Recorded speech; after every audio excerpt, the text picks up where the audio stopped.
سچی کہانیاں۔ جناب رسول اللہ صلی اللہ علیہ وآلہ وسلم نے فرمایا کہ کوئی شخص کسی جنگل میں تھا۔ یکایک اس نے ایک بدلی میں یہ آواز سنی کہ فلاں شخص کے باغ کو پانی دے دے۔ اس آواز کے ساتھ ساتھ وہ بدلی چلی اور ایک سنگستان میں خوب پانی برسا اور تمام پانی ایک نالا میں جمع ہو کر چلا۔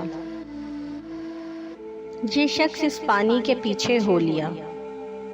دیکھتا کیا ہے کہ ایک شخص اپنے باغ میں کھڑا ہوا بیلچہ سے پانی پھیر رہا ہے۔ اس نے باغ والے سے پوچھا، اے بندہ خدا، تیرا کیا نام ہے؟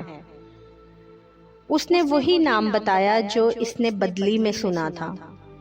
پھر باغ والے نے پوچھا کہ اے بندہ خدا، تو میرا نام کیوں دریافت کرتا ہے؟ اس نے کہا، میں یہ تمام معاملہ دیکھ کر حیران ہوں۔ تو مجھے بتا، تو ایسا کیا عمل کرتا ہے جو اس قدر مقبول ہے؟ اس نے کہا، میں اس کی کل پیداوار کو دیکھتا ہوں، اس میں سے 1/3 خیرات کر دیتا ہوں، 1/3 اپنے لیے اور اپنے بال بچوں کے لیے رکھ لیتا ہوں، اور 1/3 پھر اسی باغ میں لگا دیتا ہوں۔ فائدہ: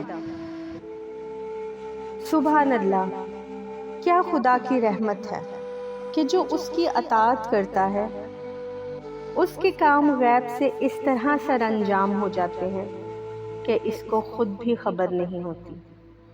بے شک سچ ہے، جو اللہ کا ہو گیا اس کا اللہ ہو گیا۔